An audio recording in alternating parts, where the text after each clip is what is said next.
And we're back once again. Once again to the tavern. Welcome in, everybody. Thanks for tuning in. Thanks for hanging with us tonight.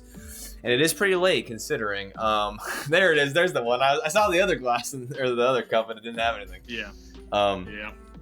Tonight we'll be actually talking about kind of how we do overarching stories, how we kind of figure those out, how we kind of choose one, I guess, for lack of a better term, and then kind of main quest line story stuff, and then side quests, and then tying it all together, kind of just, going in depth as to how we do the whole questing experience. Logan is not here yet. He should be here soon, hopefully. But for now, it's just you. It's just me and Connor. And unfortunately, we don't have Nox yet because the cameras and everything. If someone's not here, it gets all boofed out. So we'll figure it out, hopefully. That's a technical term, by the way. Yeah. Boofed out is technically... Boofed out, yeah. It's a technical term. Yeah. It's technicality. Anyway, so I guess without further ado, it's actually been a while since we've done just a me and you, Connor, because we used to do a couple of them. We used to do... We have our experience. We have experience at the very least, so... Particularly crucible. Yeah, so... By all means, what you got? How do you want to start it? Okay, so I'm thinking... Okay, so how do you think, or how do you... When it comes to, like, campaign idea... And then the main story point, if you even do a main story point, because that could be like kind of a subtopic of this. How do you go about doing it and creating it, and then kind of launching the almost like the building process of the whole story? Actually, I think you kind of you answered the question kind of while asking it, because I very much do not have a main. Let's say a main goal for the campaign. I have what I would like to just at least call a main hope or a main theme I go for. Like for a sci-fi campaign, I now very much have a trajectory for how I want this whole thing to like tie in and move through. I have a goal for it. But I did it like I do every other campaign, and I planned the first mission or so. And in that case, it was like train heist. Like, let's do a train robbery. Because none of us use established worlds. When we do, right. Fantasy, we're very much playing in your park there. Yeah. Or making our own worlds and such. So I feel like it's kind of one of those things where it's like, I can have a plan, and that's what I mean. Like, sometimes I have a hope. Like, right. I hope we get to a point where, like, I have this scene in my head where this could happen, but I keep it super loose, and it's very much set on, like, maybe that's based on a very serious campaign, and it's like it's very much, let's say, in a fantasy setting. It's very much to do with like this epic battle of gods and demons and just like the primordial planes like breaking through the earth. And my party's Schloop Bop the Bard, and he's just like, I want to find the hidden corn that makes people shit. I'm like, all right. Well, the campaign's not going to be as serious as I thought it would be. All right, well, let's tweak. Let's change it a bit. So I think the concrete answer to that is I have a campaign, like, or at least a mission that has its own little arc. There's things that, go ups and downs and lets the players have agency. But any player and any character could do that mission. Right. Every session 0, but anybody could do that mission that you're aware of. And then by the time you're getting to a point in that, if you have your hope, you could start tying that in, and maybe that grows to your main point. But also, it gives you space to abandon it fully, and whatever buildup you've had could go in a new direction. Yeah. Well, I think I kind of like that point that you made, where it's like, you have your party as a certain, your party. You find out who your party is, and you kind of see how they play, and you see how that kind of tailors the campaign or adjusts it. I would say, though, I think it's a good idea to have a general idea of the overarching story, kind of what you want to do, and I think it's a good idea to pitch it to your players. I find that kind of helps a little bit because I believe early on in the game, I don't even think we did a session 0 for the first, like, I think 1 or 2 games. I think I ran one. I remember there wasn't a session 0 for the very first game we ran that I ran. We didn't have a session. We knew what it was. Yeah. Exactly. I think it was just kind of like, I'm like, oh, okay, like, this is what I want. And then let's play D&D, guys. And then everyone's like, oh, we're all new. Yeah, okay, sounds good. But I think you mentioning session 0, I think that's a really good place to kind of almost tailor the story in a way. I think you should have an idea, and then you pitch a somewhat of a concept to your party, and then kind of discuss how serious or how loose you want it to go. I think that's a really good just kind of grounding point, because I think that'll just help in the long run. Kind of that it lets you figure it out in a way, right? Because if you have an awesome idea for a serious game, and you pitch it to your group, and they're like, "Oh, I don't want to do that," or "I don't want to be this serious," then at least you're not gonna like be a handful of sessions in and be like, "Oh shit, this party is not what I was expecting," or these moves that the party's making aren't what I was expecting, and then you have to almost do more work to try to realign them, or you are disappointed by not getting what you want, or pushing them where you want, or they're not going where you want. Managing your expectations and your party's expectations is a huge part of that. I'd say it's like you guys need to communicate, and that's why now session 0 is a huge thing. Yeah, I think session 0 is super important. I mean, you're not even really spoiling that much. For me, in my head, sometimes I'm like, oh, I don't want to like ruin the surprise or ruin, certain things. But it's also like, I think it's important to convey what kind of story you as a DM want to do, and then have everyone on board with that in some capacity. Now, to be fair, that also kind of is it's different in multiple aspects, because if you're doing like kind of what we do on the channel, at least more recently, is where it's like arcs, where it's like, hey, here's a set kind of mini campaign, set story, and then we're going to go through it, and then this is kind of I wouldn't say the start point, end point, because you don't really know how the end point is, but here's the objective. Yeah. Whereas if you're doing a main campaign where everyone's starting low level or starting at a certain level, and you're just kind of like, hey, make your characters and we're just going to play forever or however long it takes, then I feel like those are two different kind of games. Yeah. Forever. I think that's my point. Because when how I'm speaking is very much of, I want to play D&D. My friends want to play D&D. If I'm going to run a game, I'm keeping it very loose. I have hopes, but I have low expectations. But when it came to, like, for instance, running the Red Mire Hunt, very different approach. I knew where it was ending. I had different things I wanted, but I knew the points I wanted to hit along the way. Right. But at the same time, as you're saying, it's an arc, and it was a very small scale story. So there's a lot more. Like, you really can't afford to be that loose with it. You have to know what paths your players can take, and that's why I don't think we had a session 0. I think we had a session -1, -2, and then 0. Yeah, exactly. We walked through it. Mostly for me to lay out a bunch of red herrings to start the paranoia immediately. Oh, so good. If you haven't seen the Red Mire on our channel, man, go to the YouTube channel. It's so good. Connor did a phenomenal job. It's probably to date one of my favorite D&D stories that we've done. Not to say there haven't been highlights, but it's been great. I sincerely appreciate that, yeah. The only thing I really appreciated, the unintentional red herring of, we made a big deal, because I think we just did it on Tavernside Talks. We talked about reworking poison.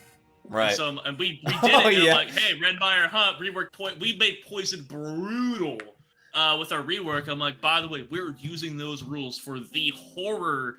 Red Mire Hunt was a horror game. The horror game, that's how we're using poison. Get ready. And poison came up once. Yeah, you're a bastard. But I drove it home. People picked races because they had poison resistance. Yeah, every single negative one, every single like subsession to session 0, Connor's like, oh, by the way, don't forget about poison. Oh, and then in text threads, or we're just randomly, oh, hey, the Red Mire's coming up. He's like, don't forget about poison. And then come to find out, poison was very irrelevant. Well, I wouldn't say irrelevant, but was not as pertinent as you made it seem to be. It could have been bigger. There's a lot of routes it could have went. But I will say, go ahead.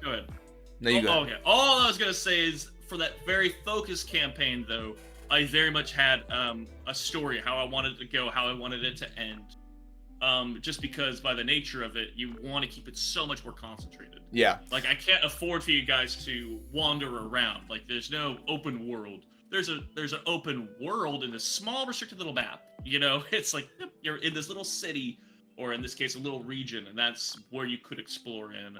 But there's things you need to do along the way. And if you don't do those things, it was a horror game, so I had the luxury of just fucking killing you. Mercilessly. I would like to say, because I feel like a big kind of debate in tabletop RPGs, especially D&Ds, I feel like a lot of people are like super just like, I don't want to railroad. I'm so like, they're so nervous about restricting their play, like, restricting whether it's literal or like, figurative, or however you want to perceive restricting.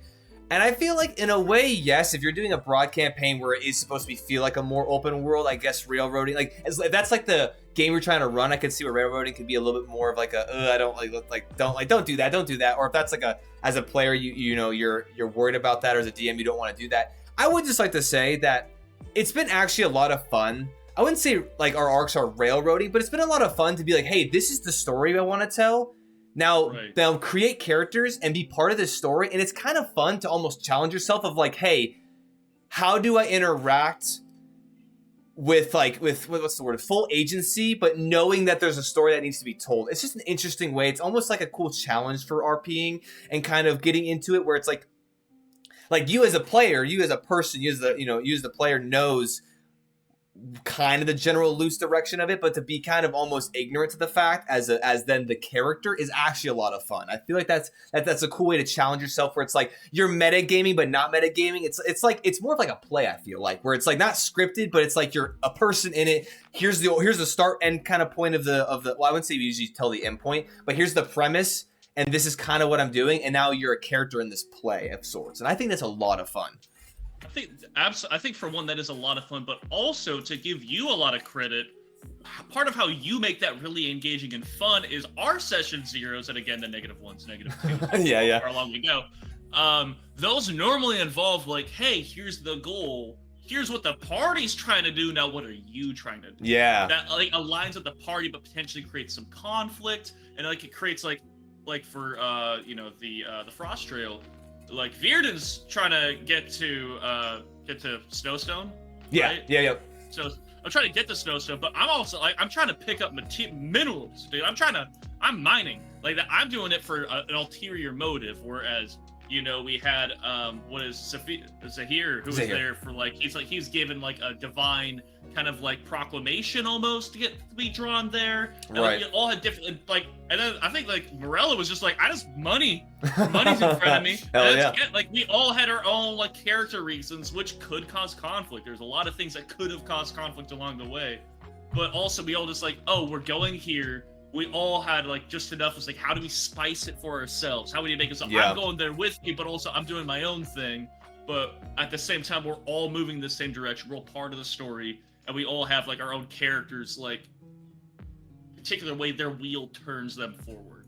And I think that's super important too when it comes to doing like a more of an arc kind of shorter game. Is I think that's where you really start to open up the field of it not feeling so railroad, as like people like to say, where it's like, hey, you tell your players, hey, this was happening, and then you have those one-on-ones of like, okay, what's your character? And that's why I think that regardless of how long a game goes, creating a general backstory, whether you type it all the way out or at least you have key points of your backstory and then you tie it into what's going on, I think is so crucial. Because your DMs will fucking love you if you fucking do that. Yes, true. I mean, I think giving your character motivation allows you to get into the world so much more. And so, just a sidebar: do your character backstories. Yes, it might seem like extra work. Yeah. This might seem like homework, but I think even if you it doesn't have to be super crazy. You don't have to write 17 pages, but just at least maybe even a page.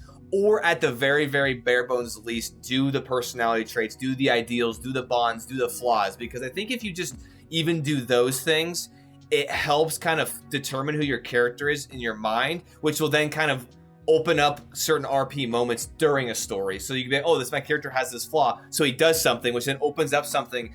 And something is it's so much fun to like almost develop quirks that your character has or personality traits that your character has during the story. You're like, okay, this is what he has, and then because he has this would make so much sense. So he does this thing, and kind of you're building your character almost while you play because you're revealing them. Super cool. Right. I think that's a fun thing that, again, the Frost Trail, fun thing that we ended up doing is we all have these new characters, and it's one of those things, I think we even said it before we started, it's like, I'm trying to figure out the character, but it's kind of one of those things, I have to play my character for a minute or two to figure out the character. And then we all had a moment, and I don't know if you engineered it, but whether intentional or not, it was a brilliant way. We all ended up in a tavern, and then we just decided to start telling stories. And very quickly, we all found our characters. Yeah. Because Morello's just sinking into his accent, and Zahir, and to an extent, Sir Denric were kind of sitting in a more lofty environment. And I'm like, that's how I found out my character is just fucking weird. Just like really fucking weird.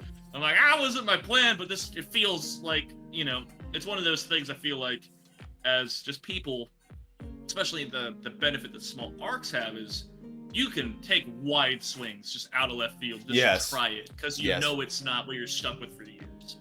So and you don't have to necessarily. Oh, sorry. Go ahead.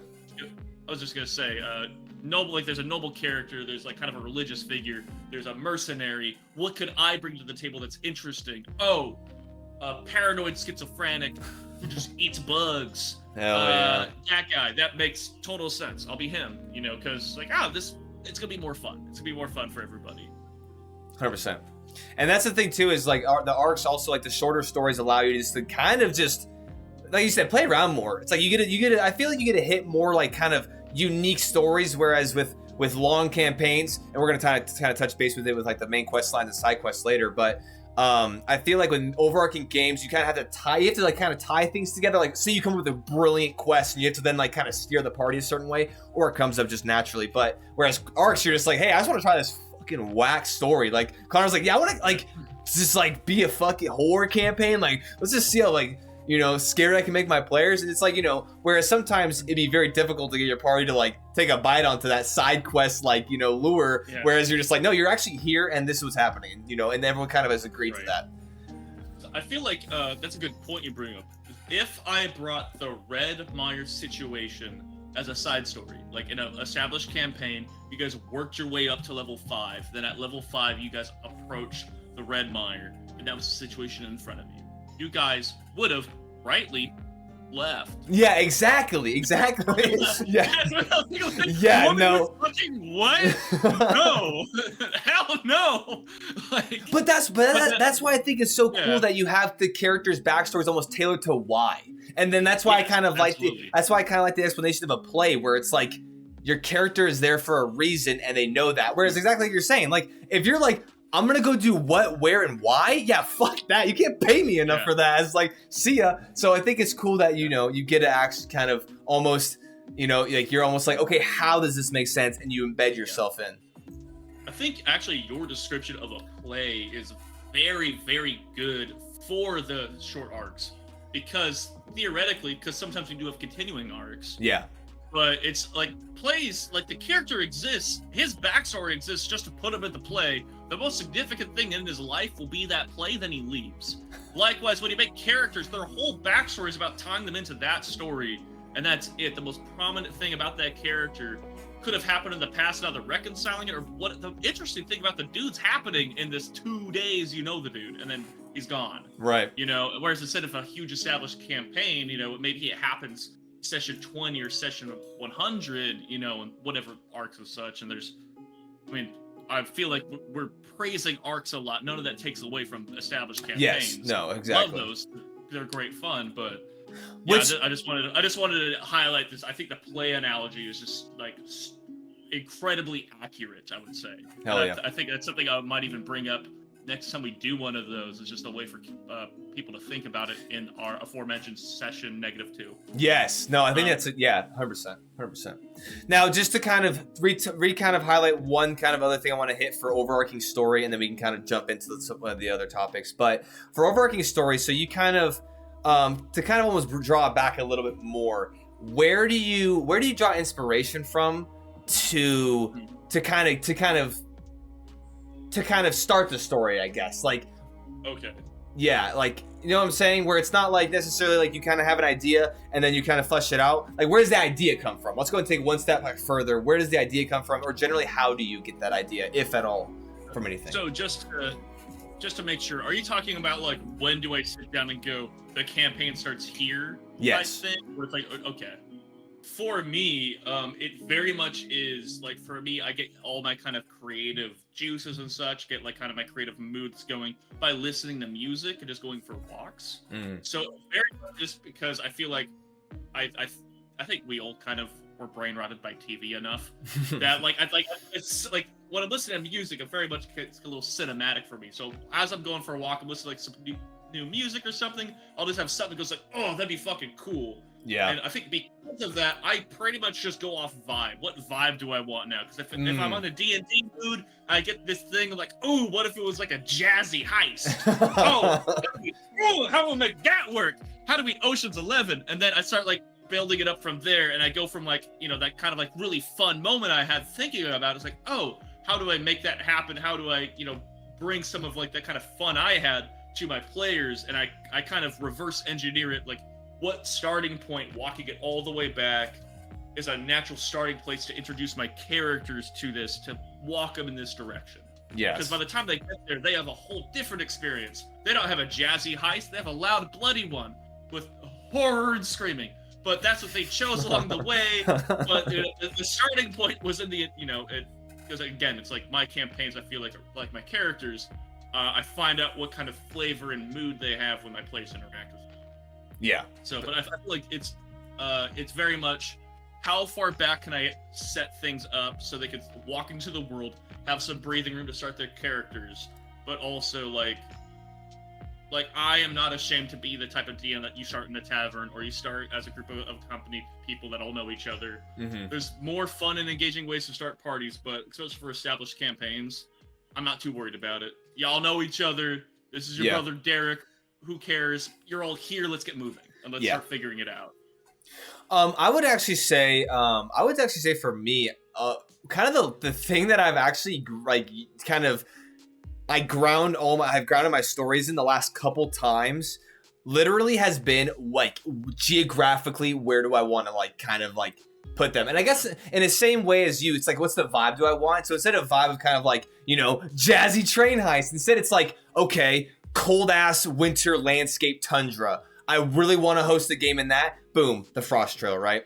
I ran a home game for some of my roommates a while back, not streamed, but I was like, I haven't done a game in a marsh. Boom, okay, let me think of something. So it's kind of like geographical locations is kind of like where I've actually got my kind of grounding point, and then I'm like, okay, what would be fun, and then I kind of go from there. I've always wanted to do a tundra survival kind of game, so that's where the Frost Trail came from, where it's like, okay, where's it gonna be? How can I force these people, kind of going back, short arcs being a play, how can I force these characters into having to traverse this brutal ass, trail across this space to get to this destination? And going back to what you said, I love the fact that like pretty much besides Morello, every character had a very real reason that they were going to subjugate themselves to this hellish landscape. Yeah. Zahir, right? He had like a divine kind of direction. Sir Denric actually had diplomatic matters that he was like, oh, I already knocked this one out. I need to go there, or it'd be beneficial to go there, so let me do that. And then Virden, of course, it's like, I got sent here to acquire these things, and I actually, the plane could drop me off a little early, so I guess I gotta figure it out. Yeah, so I gotta walk the rest of the way. Yeah. So that's kind of what I've actually kind of used as my main things. But I think that a lot of times, I feel like, especially, anyone out there watching, I feel like it is really just like you're in the shower one day and you think of something badass, and then you just go from like, okay, how do I make that point into a whole ass story? And you build it out, and you just walk it back until you want to inject your players. It is very much a muse thing, which I think, in the shower or listen to music, whatever. Dude, honestly, I think I was at work once, just hammering away, and I'm just like, they should find a mech. Fuck yeah, dude. Hell yeah. I'm gonna make it really bad. I'm gonna give them 5 attacks. Like, fuck it. And it's like, yo, the one place I hate getting D&D inspiration the most is the gym, and I only say that because as soon as I start thinking about it in the gym, I'm like, I gotta leave. I gotta go type this. I gotta write this down. And I'm like 20 minutes into my workout. I'm like, no, stay here. Stop thinking about D&D. You gotta finish your workout. But I will stop my workout or stop after my set, go to my notepad, type out a sentence of it, and then I'll let it brew, because I really enjoy it. I feel like for myself, because I get distracted easily. So if I'm working, as long as it still count, and even then, I'm not gonna do it well anyway. I'll keep thinking about D&D as I'm doing it. Like, fuck it. I'll listen to Dark Tide fucking OST while I work out anyway. Hell yeah. I'm planning on it to happen. Yeah. You're like kind of getting yourself into that space anyway. You're like, might as well let it happen. Yeah. For sure. Okay, so I think we kind of hit the nail for the overarching story. Kind of we got that. So now I feel like the big things. How do you plan main quest line story or main quest line? Yeah, I guess. Story points, and how do you use those to kind of drive it forward, and how do you kind of, because I feel like, for instance, your Axum Run game, right? Connor runs a space D&D 5e space game, and basically the big kind of main jumping off point, he runs a big large campaign, he's been playing it for a while, but the big kind of first thing was train heist. the train heist that we had to kind of all as the players plan it. And so I'm curious as to what do you how do you kind of almost backwards build it for main quest lines to then progress that story I guess the selected story? How I treat it, and I don't treat it from a pacing or like how long it should be, but how I treat it is the first mission you guys did will always be like the prologue to the story that is then told. Like the first mission you guys have done, in this case the train heist, you guys got an impressive bounty from it, and then kind of shorted a guy, keeping part of it to yourself. I don't know, I'm being cagey. It's not like you guys stole like a sentient head. Come on. You can't watch this shit. Yeah, come on. They were stealing a stealth bomber, and part of it was there's like a thing using psychic power so you couldn't see it. And they stole the thing, which was like a sentient head. They kept it to themselves and gave the bomber and sleight of hand so no one noticed. I treat that as the prelude to the rest of the story. Like the first mission, I think that's kind of why I do the first missions the way I do. The first mission, the epilogue, like the culmination, the climax of that mission will always be fucking dramatic. And something will happen because it sets up the rest of the story. So you guys taking the head and, whatever you would have done with it, in this case keeping it, is going to have consequences till the very end of the campaign. Like that starts everything else in motion. And also, like, you guys didn't just walk into a room, beat up a dude, take a head. Like, you guys, and kind of how I really enjoy doing campaigns is you guys were thrown into a world and figured things out. And as you did so, you found out a little bit about this faction, a little bit about that faction, and made opinions of those factions, and they sure as hell made opinions about you guys. So there's just kind of that thing, too. It's like, kind of like, how you guys flexed and moved in the world kind of sets up like, oh, these static factions that had quirks now kind of inadvertently have become good guys that you're angry with, or bad guys that you're very angry with, or whatever. So it kind of sets up also the different factions as far as being maybe helpful, maybe very, very not helpful, and maybe, I just kind of let the players move in the world. And I was like, okay, so now everything I have set forward in front of you, all the things I kind of have planned now, it's like, all right, you guys took this, it's moving things in the background. So, put it very simply, you guys took a head, now there's other missions coming up, and that's going to keep being a thing as you took the head and people are looking for it. Right. Or, people are, if you win another up, people are using it, Yeah. for different things. I feel like, main kind of quest lines now, I would feel like, I think what I differentiate between kind of a main quest line and a side quest, I feel like, is almost like relevancy in the story, if that makes sense. In terms of like, you have the train heist, or for instance, the Frostra, right? Get from point A to point B, escorting this dude.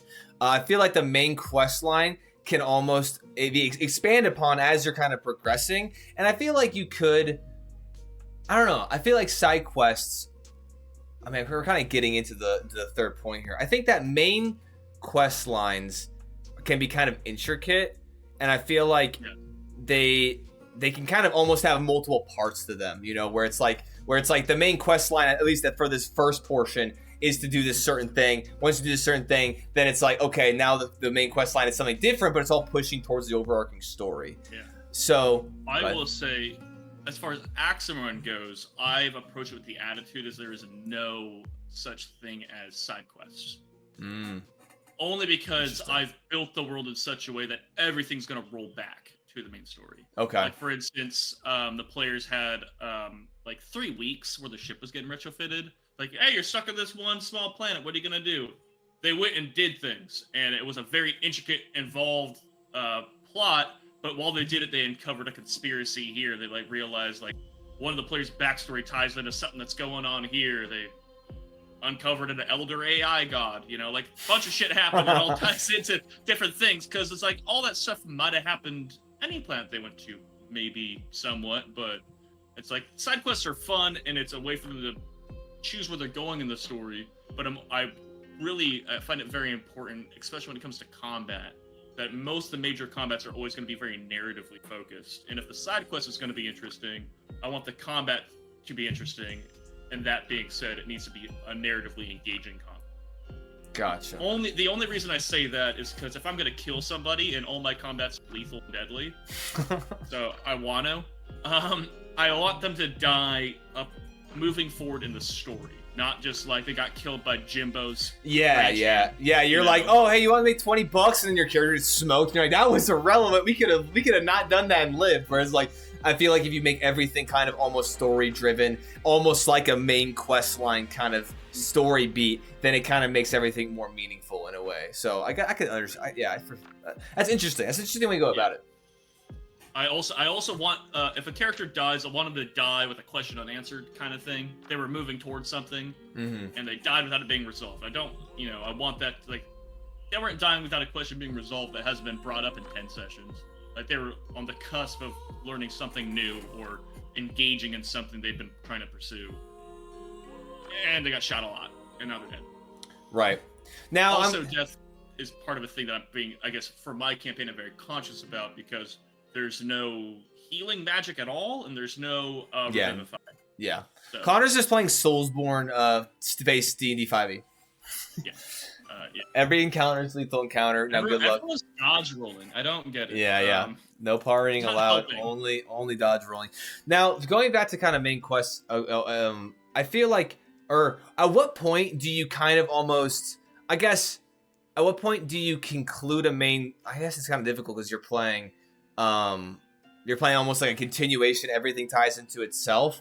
But when would you say that you can conclude a quest storyline, if that makes sense? Where it's like something has a conclusion here, and then you bring something else in to divert the story. How do you go about that? If you go about that. For me, I think I do. I go about it without calling attention to it, though. Like it's normally. I mean, we're playing D&D. We're playing a game. It normally happens at the end of a big fight when you kill a big named guy that you don't like.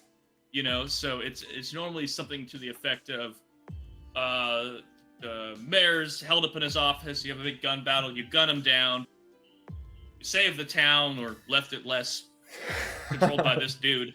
Then you discover some things about who he was talking to and who really hired. Make your amends and you move on to what else you were doing. You know, it's just a thing like that where things happen and they uncover more here, they discover more there. But it's never like, you did this, congratulations, high five. Their congratulations and high fives is the amount of loot they got, and more specifically, like how much alcohol they're able to harvest from the town. Logan's here, let's go. I've been replaced? Nah, well, yeah, actually you have. Yeah, you have. That's what you get for being late. Let me kick his ass, bro. Hey, let me get it the fuck out. Disconnect this motherfucking bro. Oh, I thought you just disconnected Logan. Oh, yeah, that's what. Hell yeah. Get him out of here. Get his ass out of here, bro.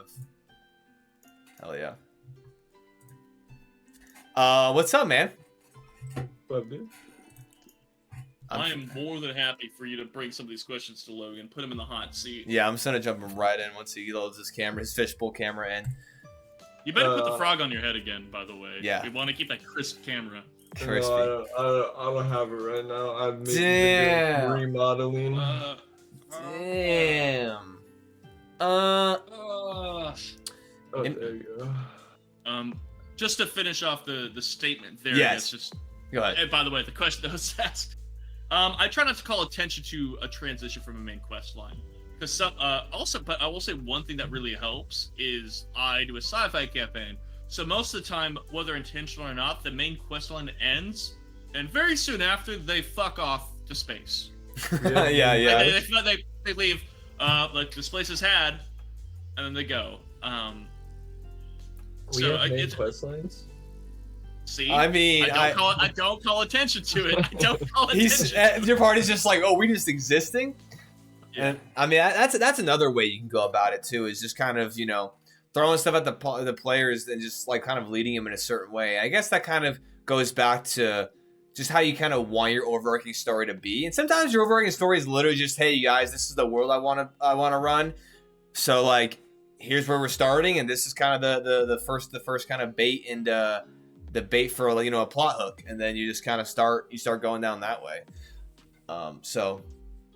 Logan, we've kind of already talked about overarching stories and how we kind of develop them. Right now, we're kind of on main quest lines and how we kind of build them out, how kind of like the parts and kind of, you know, the way we kind of have the players go through these quest lines. So I'm curious as to your how you go about doing that. Main quest lines, I usually have as like important things happening when players get to new areas. For the most part, I don't shoehorn main quest lines to be like, oh, you're doing this and just going through here and going through here. Usually, my main quest or the players are finishing whatever they're doing in an area, and then once they get somewhere new, like a new kingdom or something like that, usually there's something happening there that connects to the events of previous quests that's been happening. Oh, okay, yeah, I like that. Where and it's so like I do a lot of like, there's like almost a definitive kind of transition, but like not really. It's like main quest line, kind of a bridge something, and then next area, new main quest line. Okay, I like that. Yeah. yep. Rather than just being like, okay, you will through this main quest, you have to travel through here and here. I do that sometimes where I have players travel from place to place doing the main quest, and like they know that they're on a main quest. But a lot of the time, I just kind of let them do things throughout the area, and then eventually they stumble their way into what the main quest is. Like the city is currently in a civil war and they need to do something about it or something like that, rather than being like, ta-da, this is the main quest, you absolutely have to do it. Usually it's just something that's happening around them, and I have my players kind of stumble into it and like, oh, we want to interact with this, whether or not we actually know it's the quest, we just want to interact with it. Okay, so that's interesting. So for both of you, Connor, throw it back to you. How do you differentiate between like main quests and then side quests? I feel like for me, hold on real quick before I throw it to you, I'm gonna talk about myself. I feel like the big thing, and I think you kind of hit it on the head, Logan, where it's like main key world things where more or less, not to say the characters have to take a bite, but it's like, yeah, it's like, oh, all of a sudden you discover there's like a plague in this area, and now it's like, well, why is that happening? And then there's motivating factors as to why they want to resolve it. That's kind of like what I think of in terms of main storyline things, where it's like an event impacting a region or impacting the party, or something is going to be resolved. Whereas I feel like side quests a little bit are just kind of like branches off, where it's like if you resolve something, it's more of a benefit to the party than it is really to the world. Not to say that's not always the case, but you know, it's like, oh, this side quest is you help Jimbo get his, find his orphan son or whatever in the well, down in the well, and it's like, oh, now you have Jimbo as a friend, but it didn't like ultimately change necessarily anything. So I'm gonna throw it to you, Connor. How do you gotta go about this? Well, for me, for my specific campaign right now, I would say nothing my party does has drastically changed the world yet, or at least immediately. Or the region, I guess, would be a good. Yeah, go ahead. Yeah, the region. I would say for a lot of campaigns I do, I would say fantasy, there is kind of an established trope, whether intentional or conscious or not, where you're not necessarily playing a hero. No one, I don't think most of the time when you do D&D, is like, I'm gonna play like a paragon of good. But like, if you see a dragon attacking a village, you're gonna be like, I'm gonna jump in and help. Yeah, the dragon. Start killing people. Yeah, once something realizes in sci-fi, it's like there's bandits attacking a village. It's like, is that my fucking problem? Is that like, I don't see how I get cash money for handling that. I mean, we did the sheriff and then restructure the entire hierarchy of the town. Nothing major. So that's my point. That's actually my point entirely. I will say, kind of what I do is there's anything that I think I would call a side quest is almost kind of just what my players kind of do almost in their downtime when they go to a populated area. That's kind of what I treat as side quests. It's normally not combat based unless rolls go bad. But it's kind of like just fun things they do in the environment. Almost anything that they go to, like they go about searching and looking for, I will tie into a main quest line. And I would say the more surprising thing that I've realized is happening more often than I think I've ever expected is where I tee something up or something is brought to my party's attention. Like, this is an option of something you can do. And I'm in my head, I'm like, they're gonna bite. This is right up their alley. And they go, that's so fucking dangerous. There's no way in hell we're doing that. I'm like, okay. Which I think I talked about on another Tavernside talk, is kind of a thing where I realized, oh, I really like the idea of when you bring those things up to the party, that situation develops and happens without their help, however that goes. You know, so I've been having a lot of fun with that and kind of just like moving my pieces in my head around Which what's happening I there. think as a sidebar, I think it is really important. I think as DMs, I'm obviously not exempt from this pool. I think that a lot of times when you deliver a quest hook to your party and then they don't take it, you're just kind of like, well, okay, throw that away, and nothing comes of it. And I think Connor, yeah, you mentioned that multiple times where you like that plays out still. Like you didn't help Jimbo find his kid, so now Jimbo's gonna become the BBEG because you're like, yeah, fuck your kid, but we're not gonna help you. And now he's like, oh yeah, now I found my kid's dead body a week later, and these adventures could have helped me. Now I'm gonna strike my revenge. You know, I think that's important to. I just thought of a Beastmaster Ranger, and he's using using necromancy. This is his kid. Oh shit! Fucking throwing punches at you. I think that's important. So that's a new bad guy. And I think that actually just get it for free. I don't want it. That's free. Yo, you can have that, chat. There you go. Connor's gift to you. But I think that's important. It kind of ties into the quest kind of topic here. It's like, I would say uncompleted quests, or even incompleted quests, or quests completed incorrectly, I guess if you want to say loosely, like the wrong kind of way, or a different way than you thought it resolved. I think it's important to kind of keep that alive. We all know parties who went to find the ancient manuscript in the tomb of Ogmathul, who decided to open the casket with a fireball, and wondered why the DM was so cruel as to make the manuscript fucking scorched. You know,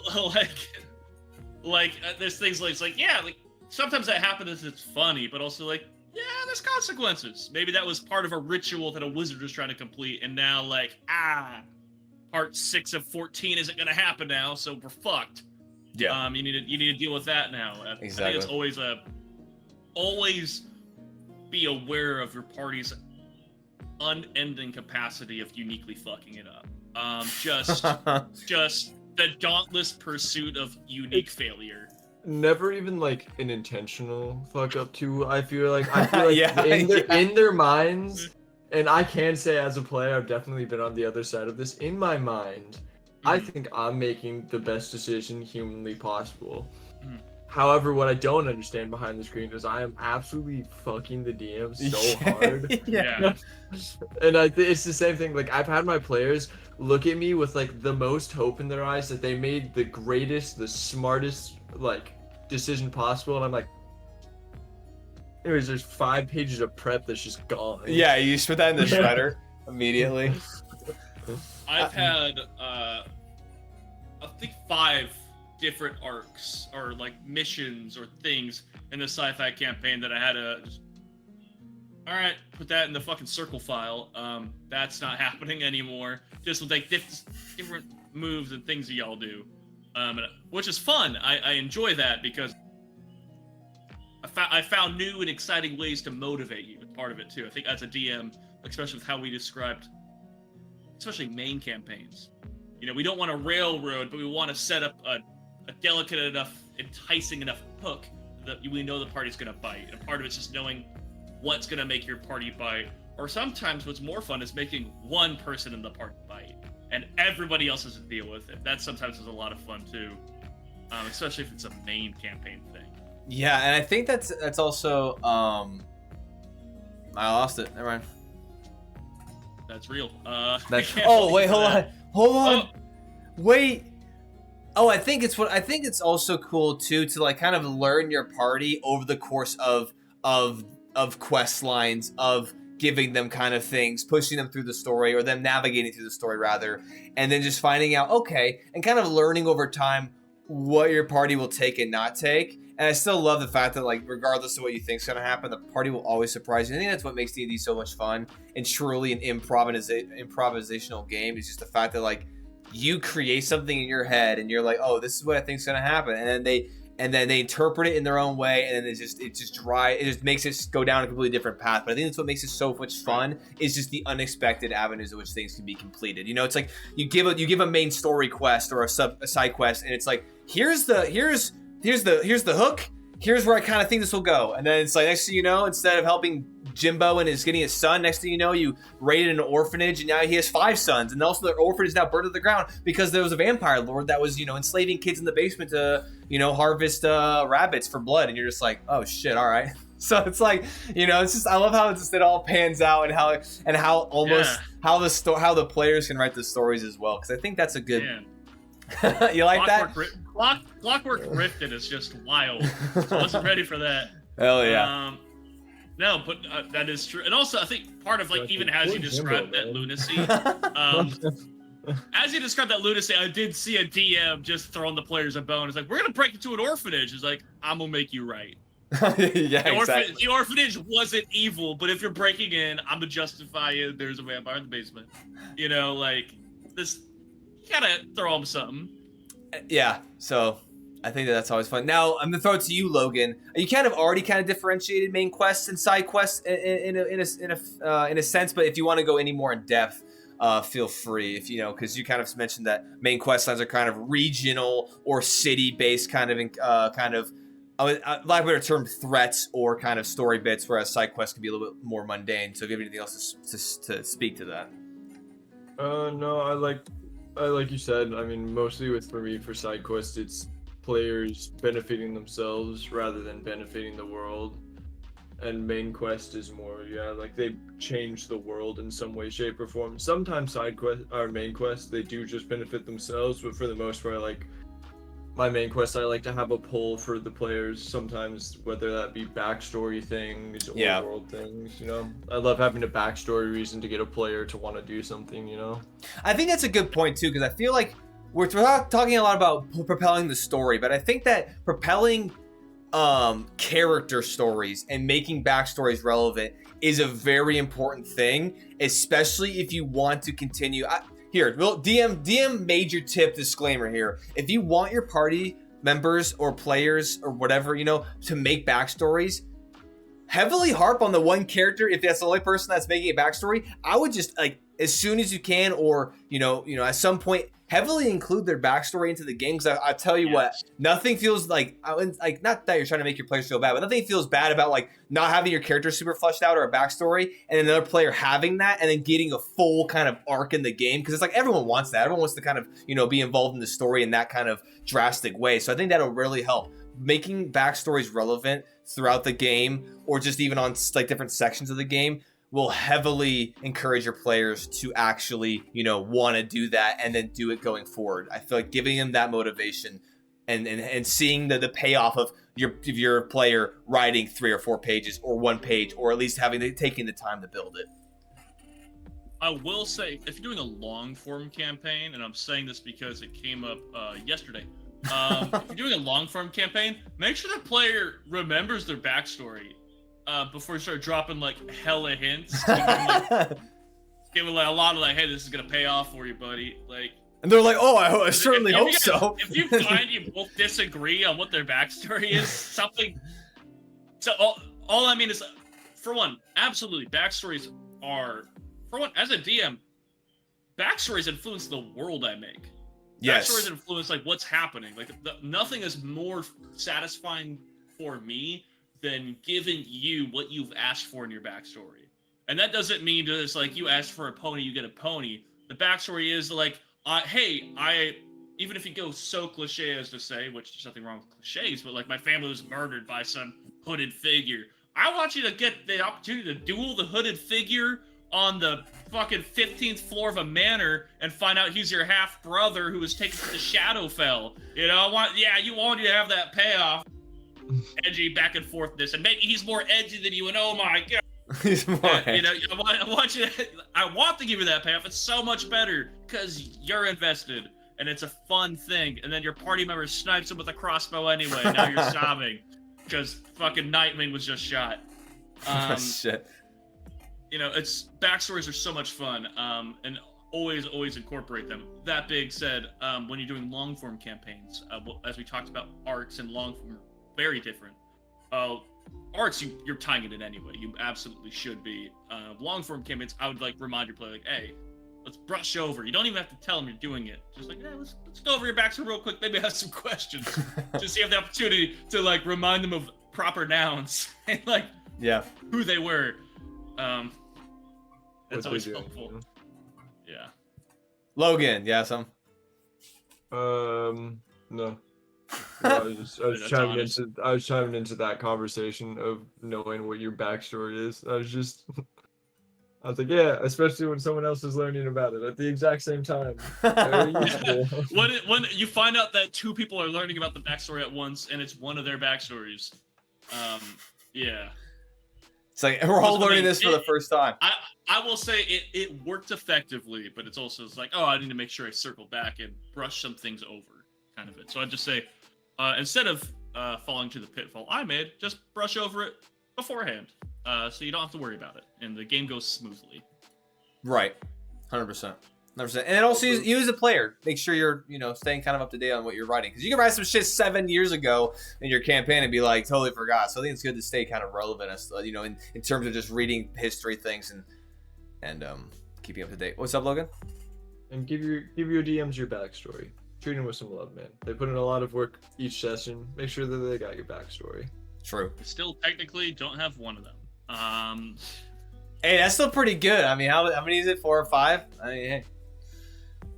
If we're including you, I think it's fair. Hell yeah. Yeah, 4 out of 5. That's not bad. That's not bad considering that we've all played D&D for like 5+ years.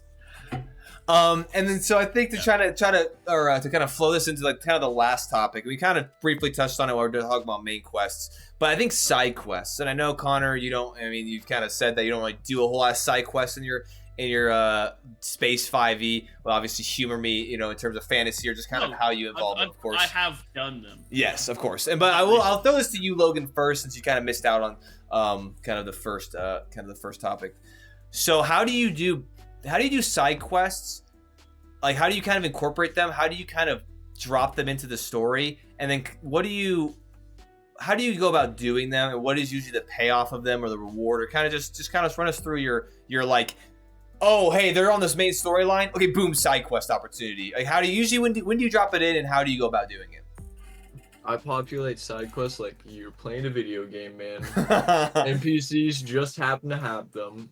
I write side quests for like, you can do this, and like an alchemist NPC in the town will have a side quest to gather herbs for them, and they'll get benefits with cool custom potions I've made. Yeah. And if they don't happen to hit it, then that alchemist didn't have the quest, but the next alchemist happened to have it. There you go. Everyone, hey, alchemists are having there's a shortage of materials, yeah. So I just like go through, and I always like to, any area they're in, if they're in the woods or something like that, sometimes I'll do random encounters. Like I'll build an encounter table, and one of those encounters will lead them to like some random forest nymph that'll give them a side quest of like, if you do this, blah blah blah, will help you in the forest of wish. Yeah, like tell me more. So because I had one, I definitely yoinked the forest from the Hobbit, where you get lost if you go off the path and you cannot ever figure out where you are. Oh yeah.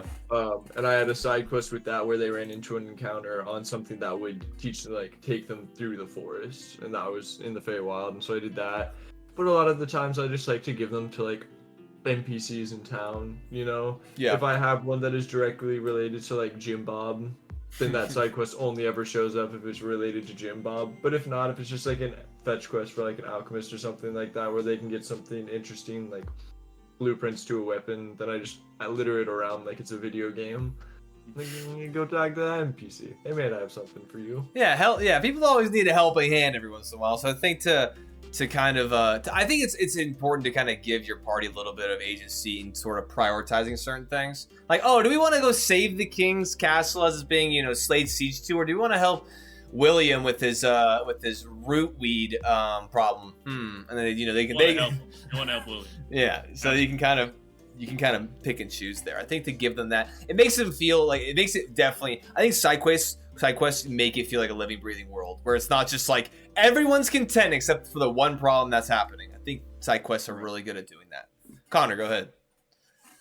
Well, I would say kind of very similar to what you described, Logan. As far as what I can say about what, I don't call them side quests, but what is effectively side quests in Axum Run is almost every prior mission or event or circumstance players will find themselves in beforehand. on their way, like doing reconnaissance and stuff. Because, for instance, the last town they were in, there was an encounter where 2 of the players went into like a sewer cistern to kind of scout out back in the town, and got into a firefight, and decided to kind of help out 2 people who were absent from the firefight.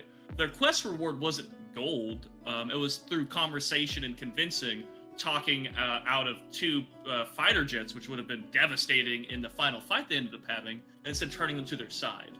So kind of what ends up happening, the quest reward is rarely tangible, but what it is a lot of my kind of like mini arcs or quests will culminate in one big fight, because they're a lot of fun. Mm-hmm. And so almost all the side quest rewards will be either direct benefits to that big fight, or if not, eliminating enemy assets from that fight, or getting the people in better position, or getting information. All the while, money's exchanged, and you're meeting new people, and you're helping those unique problems as you're going. Because it's never just like, we are all really invested in Wednesday when the fucking super tumbles out. We're all ready for you to kick ass, and we're ready to help. It's almost always just like some shady dude, because my party's all shady, and they help out the shady dude. And he's just like, here's some extra explosives, and here's a wall you might want to put them on, Hell yeah. And also like You $1,000. do a very good job of that, of like building in everything, like you know where we're going with the encounter, and then having things tie into that last encounter, and then it ends up helping us out by just being in the living, breathing world. Well, I keep trying to kill you. If I'm being really frank, I keep really trying to kill one of you guys, and you guys are just so good at, which pisses me off as a DM. You guys are really good at engaging in the world I make, and like interacting with the NPCs, and like making intelligent decisions. Spending the most amount of time doing literally anything except for what we're supposed to be doing, and then at the same time, I can't get mad at that, because I actively reward you for doing it. Because I could be like, man, and like it's a joke we've said it on this channel enough times, that my worlds take a long time to get from A to B. But at the same time, I encourage it because you guys are engaging with the world, and I give you cookies. Yeah. there's no real like for doing it. getting to B is cool, like it's always nice to progress the main story and stuff like that, but I think a lot of like fun in D&D comes with the side quests and just like traversing around and grabbing the random cookies the DM leaves around for you, and just like you have a lot more fun sessions just doing the most random shit rather than like being like, all right, we gotta go save Jim Bob, man. Instead you're just like messing around. Add a Jim Bob to my campaign just because you really do, man. It's okay. We've said it enough times that you probably will grab that name out of the ether next time you don't have an NPC name, and boom, there you go. He'll be. I need it. After grabbing Kevin 7 more times, I will grab Jim. Yeah. He's in the slot. He's in the slot. Jimothy is one that I do a lot in my campaigns. I don't know why. I'll just be like sitting there. Someone's like, "What's this NPC's name?" I'm looking at my hobbled together notes for the session. I'm like, Jimothy. I love how like as DMs, especially more experienced DMs, you're like you try to play it off cool, and you're like, oh yeah, this is what his name was, and like you kind of play it off. I love Nathan because we're playing. He's the DM for the first time, literally ever, and instead of being like trying to play it off like cool, like oh his name's Cathelsar, and you're like, oh okay cool, and you like kind of tell he's just like fuck you man, like I don't know, like don't ask that, like 'cause I've asked him multiple times, I'm like what's his name, and he's like I fucking hate you. I'm not telling you his name. I'm like, all right. He's just open about it. I think there's something very honest just telling your players to fuck off as a DM. There's something very special because Todd does it to me often. He's just like, "What's this guy's name?" I'm like, "Here it is." He's just like, "Where's he from?" I'm like, "Man, you got 2 more questions before I'm gonna hit you. I'm gonna drive to your house and hit you." Yeah, exactly. This is fucking funny. Todd's big. He'll beat my ass, but it's the principle of the thing. Yeah, he'll be like do the whole like. Yeah, exactly. But I think kind of what? Did you think this was a good idea? You're like, wait. You get to the house and with the intention of beating him up, but all you do is tell him all the character information he wanted because he flexes. I wrote it as I was driving. Yeah. Just in case.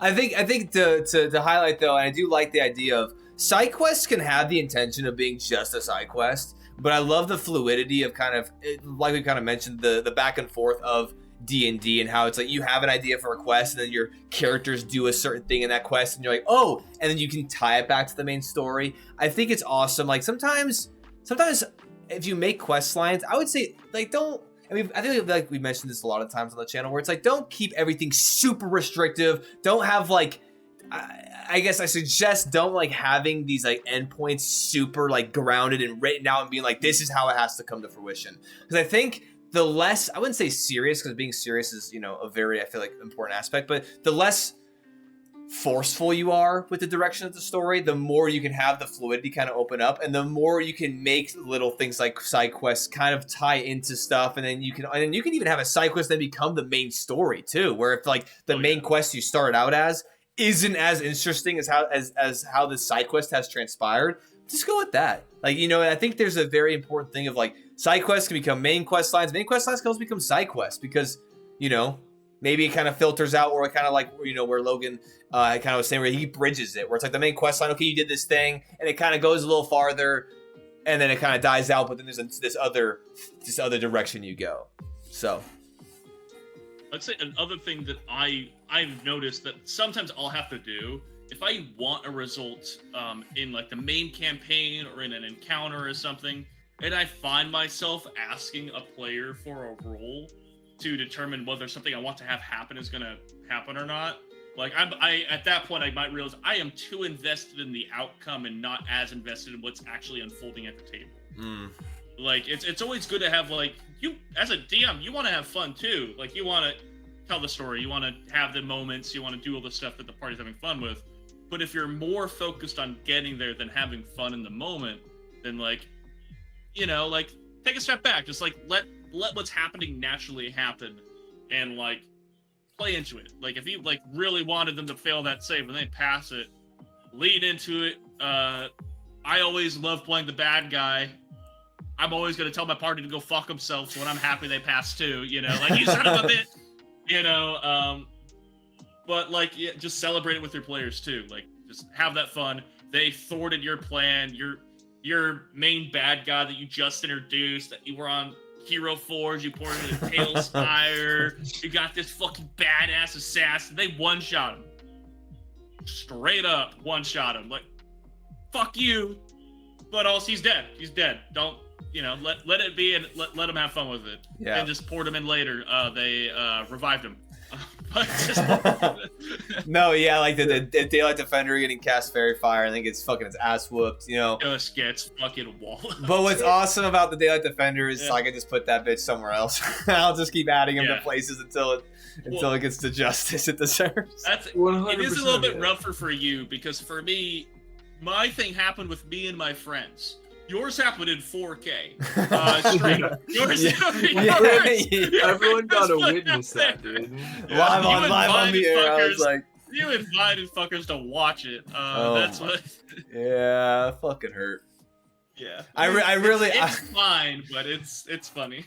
It is funny. I think the other thing too is just like it's fine if your players outsmart you, man. You know, it happens, and reward them for you outsmarted me. Like, be excited for your players that they did something really good, because nothing sucks more than like you can be frustrated at 100%, like that's okay, but like just make sure you don't just like absolutely nuke it out on your players, because then your players are like, well, like we were smart and we did the thing. Why are we getting punished for doing the thing? Right.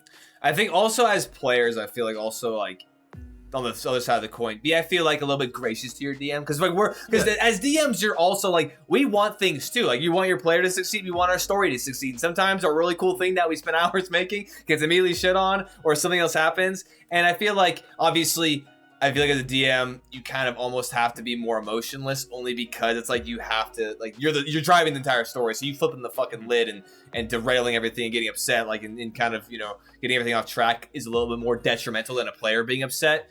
But I think that, you know, I think a big part of just D&D is being kind of just respectful and gracious to each other. Because, I mean, you know, depending on the games you're playing, you get so invested. And I think it's important to get invested. And that's a key moment to kind of getting emotionally invested in these games that you're playing. makes it that much more fun, makes it that much more real. So I think, you know, it's good to just kind of have that mutual understanding. Yeah, and like also, you know, yeah, don't kick the DM while they're down. Right? You know, they put a lot of work into it. Hey, I will say, as a DM, you at least have the luxury of saying, "That's where we're ending tonight, guys." As you're seething mad, you start packing up all your things angrily. Just call it while you're ahead, man. You don't want to. Yeah. Don't DM angry. Don't DM angry. I will say, again, I happily play the villain when I DM, so I get kicked while I'm down often because I invite it. That's the atmosphere I've created. Like, if they fucking stunt on me, they are hooting and hollering and calling me a bitch because I'm like, you fucking yeah, and which I will say I do that not because I have fun with it, because I have fun. Like, but also there's times where I'm pissed, and I gotta put on the face of like, you rascals, fuck, you goofy little. I gotta go take a piss, and you see him cursing. Yeah. I gotta go take the piss and don't mute my mic. Yeah. Fuck. Yeah. Because there's been things like that, but also I will say everything that has happened that has subverted my plans and anything I've played has made my games more interesting and better. That includes, for one, long-form games like Axum Run, and then as we spoke about, arcs. Like Red Mire, there's plenty of things that happened. You guys never found out the big thing, which I wanted you to find out, which is its own form of subversion, but also, like, you guys did things that, like, heat and hot away from, like, my plan, and I think that made the story better. You know, there's things that happen, like Evan nat 20ing twice on keeping me from just fucking ambushing you guys with the Wrath of God. Oh yeah, we love Evan, and we love it, man. Yeah, pretty the perception good, was high. But also, like, it made the story better, you know. Yeah. I think that honestly is the biggest thing. Consider we're talking about overarching stories, main quest lines, and then side quests. I think that's just the biggest thing. It's just the storytelling aspect of D&D is really cooperative, and I think the more you kind of lean into that, the more it kind of comes to life. And I think just even realizing that, I think taking a moment, like taking a step back and realizing just like actively being like, okay, what was I thinking? How did it get there? What were my player choices? And like generally, like Connor said, it's more often than not a lot more fun than what you could have even really imagined. And so I think keeping it open like that is, I think, just so important. It's like I told you a little bit ago, Jay, right before, but like I told you for the arc we're about to do with Axum Run, is I have this grand idea of what's gonna happen with it, and I love that thought, and I cherished it, and I kiss it on the forehead, and I accept the fact it's gonna die. That it's not gonna happen. It isn't gonna happen. It's gonna be different. But like, I had that, but also, like, as a DM, I just know whatever's gonna happen is gonna be more interesting. But having that goal in mind, you know, I have like my idea of what's gonna happen. Then on the way, my players will fuck up everything and change things and kill random people and make friends with street dwellers, and all this stuff's gonna happen, and that's gonna make it more fun. And that's gonna be a better story, a better end product. And if I could get to something that looks like that end, cool. If it's completely different, we're all the better for it. Yeah. God, I love my street urchin homies. I know you. Bro, pour one out for the street urchin homies. I think another thing that I really enjoy about just having players intermixed in the world is I had a alchemist that was like a reoccurring alchemist, and one of my players was a nightmare to this poor alchemist. Everyone else was like really pleasant, and so they really liked the party in general, and then that player would walk in, and so it was just really fun for them to like show up in a traveling alchemy shop, see the party, get really excited, because there'd sometimes be like new party members, and they're like, oh, unfortunate people passed away, and then see the one player that's always been a nightmare to them, and they're like, oh, why couldn't you have died? Why is it him? Yeah, why could you not have perished? The multi-classed out the ass player. Yeah, the one that's min-maxing. Yeah. But I think that's a good point as well. Like side quests, I think that like, though we have mentioned a lot of times, like, hey, side quests, you know, drive the story, drive the world, everything. Sometimes, dude, fuck this overall world and fuck the overall story. Sometimes you just make a side quest for the fuck of it. Literally, one, to just give your party cool stuff. I think that's super important because, I mean, powering your party up or love, giving them equipment, giving them opportunities to, to exposure for encounters and, learning and whatnot. That's also like inadvertently ties to the story. It progresses the story too. And sometimes you just need a side quest to offshoot for a bit because you're like, how does now this connect? How does the main story now continue? I don't know yet. Boom, here, go talk to the alchemist who then shows up 400 times later down the road. There was actually in a game that I ran, and actually Scotty's now in the chat. Welcome in, Scott. You'll probably remember this, but I had this they were in this cave, this network system, and there was an offshooting cave. And there's a little nook, and the nook was literally like, it didn't seem like it led anywhere. But when they stepped into it, it was like there was like an illusionary wall. They stepped in, and there was a tabaxi named Takara, and he was just like a purveyor of rare and exotic things. And basically, he's just like a magical, highly super powerful magical being that just like takes his shop pretty much anywhere, and he just can go anywhere, and he just chooses little like nooks and crannies around the world to kind of post up and take inventory and whatnot. And it's just fun to like throw NPCs in there. That's like, hey, you meet him, okay, and then like 17 sessions down, oh hey, here he is again, and like either you can make him another side quest to generate that rapport or get items, or you can just make him be like, oh hey, cameo, like, oh sick, and then you just keep going. Yeah. No, I think yeah, Scotty remembers that. Yeah, Scotty.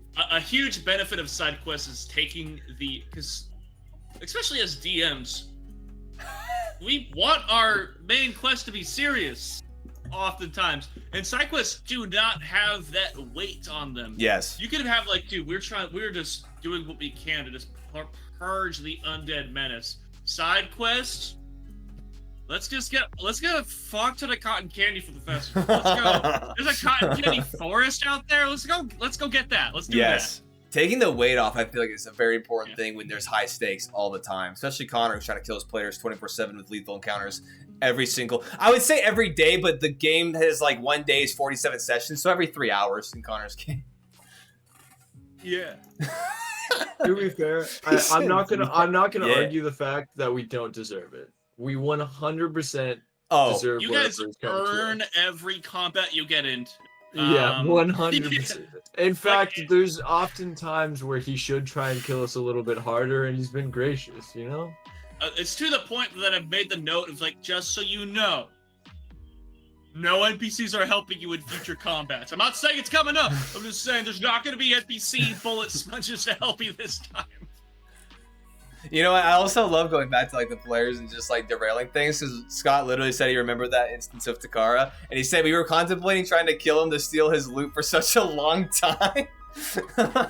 And I think it just goes to like how parties in their brain, man, they're like, oh, there's a super secluded guy in this cave that's all alone, super weird, let's go ahead and end his life. You can have a party of paladins and clerics, and they'll be like, for Jesus, we might Jesus wanted us to have your loot. If we were supposed to kill you and take your loot, you would not have been in our path. So and weirdly, the group of rogues would be like, my brother. Like, yeah. He seems shady. He's one of us. The paladin and the rogue are sharing the same idea. Hold up, I want to take a step back. I also love the fact that anytime I make comments in the Action Run chat, because I'm not actively playing, I like how you guys always still defend yourself. There was literally a chat where I was like, have fun, space terrorists, and Andrew's like, no. And I'm like, you guys know what you're doing is wrong. Yeah. But you guys refuse to actively admit it. We are liberators. See? Last session, I made the point that they are, at the same time, university students and Somalian pirates. They are kind of fitting. They're wearing both shoes at the same time. In the same campaign, 2 of them were learning a dead language, and 2 were making a stealth nuke. So they're scholars, and they dabble in death and genocide. Yeah, look, I'm saying it's not. No, not that word. An incorrect description of us. Incorrect. It's all right. It's cool. This is the group I fostered. Look, man, we're fine. We're fine. Medically, everybody you meet isn't, but that's okay. Yeah, I like how the path to PTSD that you're leaving in your wake is just super broad, widespread. There's like, we're not murder hoboing, which is the good thing. Murder hoboing is bad. Don't just murder everyone you meet. do it with tact. Yeah. Do it within the realms of the story, and then the DM can't say anything. Then you're fine. Well, the DM, like, transparently, as the DM, I'm the one who's making them do it. I made them broke and said, you're gonna get paid a lot of money to That's kill true. people. That is true. Hey, you gave them the taste, you know? It's like, Not only that, but I'm like looking at class things and I'm like, nah, I should probably not do this. And I get a text from Connor. He's like, you can take this feature, right? And I was like, egging him on. Hell yeah. I do encourage min-maxing as well, because as a DM, I do like it's an arms race. How bad can I make my encounter? Yeah, you're like, you want to take this because I really want to throw this crazy shit at you, so you should really level up. Which, just to tie that briefly into just any type of main story event, again, as I brought up, my combats I almost always have narratively important, which lets me go fucking a little all out with my combats a bit. Like, there's been a lot of people moving around, not a lot of bosses, but when I design my bosses, I do that with like a thought process of if this guy kills a player, will it be a satisfying enough fight that a worthy opponent killed them? Because like sometimes I feel like I do want to make a combat that my players can overcome. Like, I'm not trying to beat them in the game of tactics. I'm not trying to checkmate their abilities, but I want to make it so like I make the thing and I balance it in my head or run the numbers. It seems okay. But also it's like, if things go wrong and the dice go bad, will this combat, will this character, will this situation be narratively significant enough that I off somebody who's been playing this game for a year and a half? You know, because you have to weigh that. And every time the answer is absolutely, it cannot happen fast enough. 100%. And I think also, giving your players a good death, man. Yeah, death the players would never give one of your NPCs. Yeah, for sure. 100%. Yeah. I think that's an important thing when it comes to overarching story and kind of main quest lines and just quests in general. I think making them important. At least I would say this because like you were saying, ties into the main quest, where it's like making the main quest important enough to where it's like, is it worth it if your player died? Was it meaningful? Now, obviously, you'll have side quests sometimes that can get out of hand. That's just be life sometimes. But I think making it important is a good thing to be cognizant of. And yeah. And then sometimes someone accidentally dies to like a couple bandits, and that does happen. Dice rolls sometimes just like mess you up. I was running a home game for a one shot, and we rolled 11 nat 20s, and I got one rounded by some not nat 20s, and I got one rounded by some bandits, man. And it just it just happened. I just kept fumbling, and the dice decided that was it for me. Sometimes it just happens. Oh, dude. Okay, so Scott reminded me. So speaking of story, so we actually started out this game, the game that I was playing with my buddies in Alaska. Oh gosh. Okay, so we started out with one DM, and I was playing this character named Orok, which is Goliath Barbarian, and then we ended up switching DMs, and so then I started DMing, and then but I kept Orok. Like, I kept my player character as an NPC for the entire rest of the game, which is a very interesting thing going to like kind of quest lines and pushing the story forward. Sometimes having an NPC that sticks around or helps drive the story is a way that helps, if maybe you have a certain, maybe if you have newer players, or maybe if you have a very kind of complex story or something along those lines. I mean, having an NPC that joins the party and kind of helps them almost, make decisions or pushes them a certain way can be very beneficial as well. I think that's a thing that we didn't actually touch on with all of this, but I think involving NPCs to guide your players can be a very beneficial thing. Anyway, I had him throughout the entire game, and then I literally made a boss. They were in this they had to go back to this city, the portal, in order to get through to Shadowfell in order to fight the BBEG. This dude was like kind of, was in his keep, and they had to basically fight him. Well, they didn't have to fight him, but it, devolved into a combat, right? Well, I made him have this blade where literally, what was it? It was like, if the blade drops the creature, it's called the Oath Reaver, and it was like a hooked blade. If it drops a character to below hit HP to 0, he could then roll.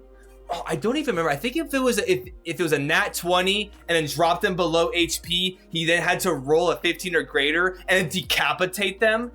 And literally, I did that, and my players were like, "What the fuck just happened?" And I'm not even gonna lie. You just decapitated yourself? Literally, yes, I decapitated myself.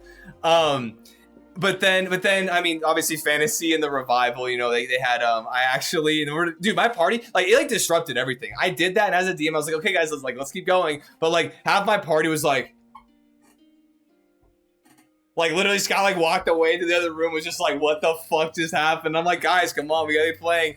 And I kind of feel bad because, you know, obviously I kind of was rushing on like a crucial moment of like processing emotions because, you know, everyone was invested in the story. So it's like, you know, lessons learned for that as a DM. But yeah, thankfully he was revived because, you know, revivify and stuff. And I'm actually not gonna lie, I actually was like, because they were trying to help get like a clerical paladin group into the keep, and then, you know, they had a couple of these dudes with them, so and so they were able to revive him, but yeah, he even says it was the worst feeling in the world. I definitely shed a tear for him. So yeah, I think having meaningful NPCs tag along, and then even them dying as well can obviously drive the story or give your characters motivation to accomplish something.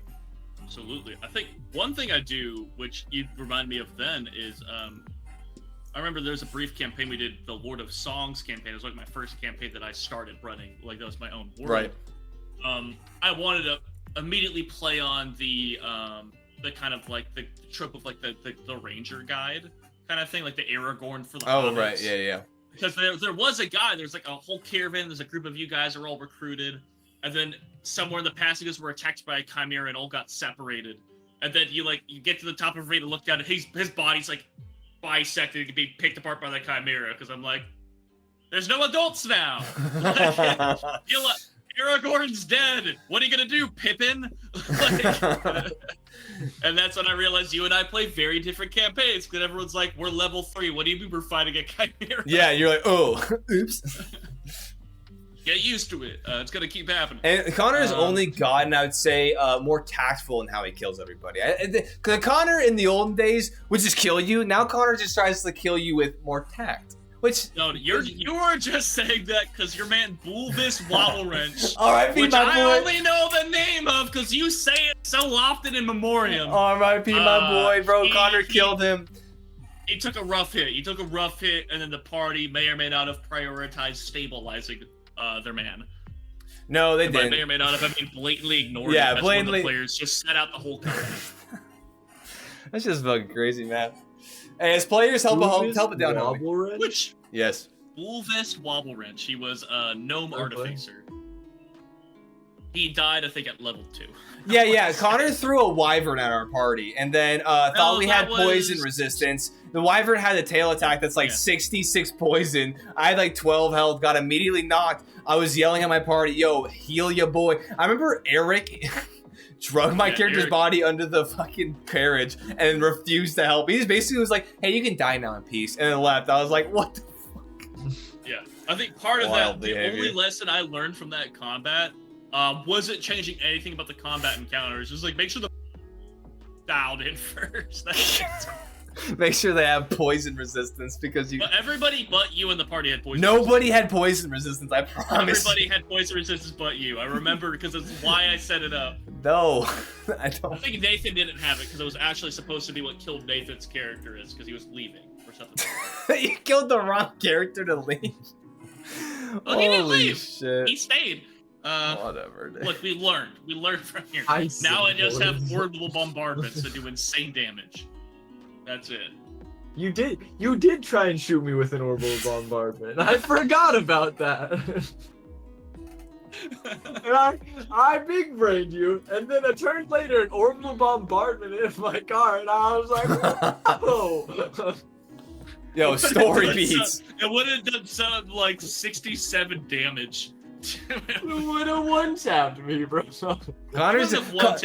Connor's not even hiding anymore. He's just like, yeah, you take indirect fire, run. Or, serpentine, baby, serpentine. Well, I knew there was an orbital bombardment, and I stole a vehicle, and I was assuming that bad things would happen because I happened to hijack a vehicle. So then I Yeah, misty there's stepped that. into another vehicle and stole that vehicle instead, while my old one got blown up by orbital bombardments I didn't know were coming. I would like to make this one final note See, okay. because okay, go ahead. No, you Connor, make your All final. I'm gonna say is I telegraphed what's coming. I think all right? I think that's the important thing, and I think that does go back to kind of something that Connor mentioned. This will be kind of our last note before we wrap up here tonight. But if you want your party members to learn certain things, obviously we all know don't murder hobo. Don't just go into a tavern and start shaving people. That's just fucked up. That's not cool. I think that's just very. Hey, did you say shaving? Shaving people's flaying them with your knife. No, shivving people. Somehow better. But I think if your characters want to do something shady, or they want to do something, malicious, they want to do, be kind of wild about it, and something does happen, I think it's incredibly just make consequences happen of it. Like that's the easiest way to do it, be like, oh, okay, you want to make this really stupid choice that, as a DM, like I'm not necessarily a fan of, or I don't want that game to go this certain direction. Like, okay, too easy. Make the consequences something extremely dire in the world to teach the players, a lesson of sorts. That also in mind, I would just like to say, I feel like as players, be cognizant of what you're doing. Logan literally blatantly was like, yeah, I did something, and so this, me getting like orbitally like bombarded mates, there's cause and effect there. It makes sense. To be fair, You can't be I know mad. what's happening. You can't be mad at part of Connor. the encounter was, by the way, there's a bomber in the air trying to kill you. Like Yeah, it wasn't well- like what came from space. It was like a bomber overhead. Like you knew Yeah. it was there. I think We that's were aware of it the whole time. I think that's It's not important. like- I think that's important. Being cognizant, being mature as a player, being mature as a DM, to be cognizant of like there is cause and effect. I feel like more often than not, as a DM, as a player, we're not like it's not necessarily about we're trying to be assholes to one another or do certain things in the story. Well, but it depends. But I think it's just like you're both trying to tell a story, so just be cognizant of that. And I feel like making a living, breathing world together as players, as DMs, you just be cognizant of the actions before and what led up to this point as to why your, terrorist to the realm is getting shanked in the neck by a cloaked assassin, 47 sessions later, and not being mad at the DM, but being maybe mad at, the choices you made previous. Because I think that, there's some I would validity say to for that. that specific note that you just brought up, if you're gonna ambush your party, give them so many tells they could have picked up on before they get ambushed. Only for yourself. Only so when they go, what the fuck? You can Yes. do like A, B, C, D, E. yeah. There you go. Anyways, roll initiative. Oops, it's surprise round. Who has alert? But I think that kind of also goes into the whole like making or having your players roll for certain things too, where it's like, dice rolls are super important in storytelling. I say dice rolls probably manipulate the story more often than not because a lot of the D&D kind of focus of the game aspect is rolls and doing things. And I think, ironically enough, we actually went through this whole episode without mentioning really rolls once. right. But rolls are a big factor in this game, which also plays into the whole just fluidity of the story and kind of what can happen, what can go right, what can go wrong. But I do think, obviously, if there's gonna be cause and effect for things, like you said, make some tells or make certain things that you can maybe circumvent that. But it's just a back and forth. That's just the biggest thing. It's a back and forth. That's kind of how anything is. You have an overarching story that you figure out, and then you're like, okay, and you break up in the main quest lines, and then you have side quests. But then, hey, from the moment that you conceive this brainchild into existence, from the day that the campaign ends or a certain story beat ends, you just gotta, hey, as the cards fall, as the puzzle pieces go together, you just gotta, you're all finding out together. So, which is what I love so much about D&D and just tabletop RPG and role-playing games. Any other notes, my boys? Any other notes before we sign off here? I don't know if I have any other notes necessarily. It's more of just like I have taken D&D very seriously before, and I think there's a good point to like hold it in like this, like it's important to the world you're in. Like the story you're telling is important, but like have an idea for a story, like stick to the vibe of what you're doing, but more importantly, like pay attention to what fun your players are having and have fun with them. Mm-hmm. Like, keep a story, because, you know, there is something to be said of having a plan, stick to the plan, getting the payoff. Your players will enjoy that too, but that is not more important than having fun every session. Let the players play a game of mud wrestling the village pig because they had too many drinks. You know, like, if that's what they want to do, yeah. that could be the whole session. Let the super players bet on it. Who cares? Like, if that's the fun the players choose to have that session, let them do that. You know, it's a game, and we're all just here to having fun with it. So, like, big narrative campaigns about slaying God with the nether sword assembled across the 7 realms is super important. But also, yeah, they could also just, like, take a day just, like, doing mud baths with the pig they beat in the wrestling match. Because a barbarian, he was always going to win. Yeah. And be respectful, have fun. Don't ever focus too hard on something getting done, I think is a good note too. Like, things will naturally happen. Your story beat may just end up happening, but try not to, like, force it to happen, because the more you just enjoy yourself playing, the more you'll find things come together better. Yeah. And I think going back to something you mentioned earlier in the episode, Connor, the stream, I think is just like breaking up the heavy with just like light fun, you know, too. Because I think that's a great kind of blend, is where it's like you have super serious story moments and you have side quests, where you're freaking arm wrestling Tabitha in the fucking tavern, who just like is like the town's brawler. It's like, oh shit. You know, I think breaking it up and not having too much of the same thing will definitely help kind of keep a more well-rounded story, just in general. And I will say, just to highlight somebody who's really good at that as a player is Todd, especially as Sir Denric. Hell yeah. Just going through the crossroad. One of the first things he did when we were anywhere near civilization is just get blindingly drunk. Just, you know, he's like, I'm going to have my fun right now. Yeah, hell yeah. Doing it. So I guess as a DM, plan it for your players if you want. Then also, like, take the note when your players are choosing to have fun. Lean into it, you know, let them have fun. And if you really wanna, major things can happen then too, but just boogie. Yeah. Boogie bards. We are damn near sponsor boogie bards and let them exist. Hell yeah. Well, all right. I think that's about all the time we got for tonight's episode, which was honestly a good time. Yeah. Hell yeah. Good time, yeah. Thanks for jumping in a little bit late, Logan. Appreciate you still showing up. Hopefully everything's Happy Gucci. Hell yeah. But also real quick, this will actually be the last stream for a couple months here. Got some life things coming up, so we'll actually be back in the later end of June. I know. But the good news is some of our older VODs, this one, another, the previous Tavernside Talks, and a couple of the ARC episodes that we're actually running, they're highlights on the Twitch channel, so you can watch them there, or YouTube channel has all of our previous content. You know, you can catch up on old arcs. Red Mire's there, Frost Trail's there, Great Plate Inquisition's there, previous episodes of the current arc, etc., etc., etc. So that's where you can catch all the old stuff. But we will be back sooner than later, and we got some cool stuff coming up here later in the year. So I'm excited for that. But that's all the time we have for tonight. Scotty, thanks for jumping in. Appreciate it. Appreciate everyone else who was hanging out with us.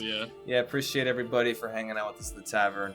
And you all have a wonderful rest of your night. And we will see you sooner than later. It'll be a little bit of time, but we'll catch you eventually.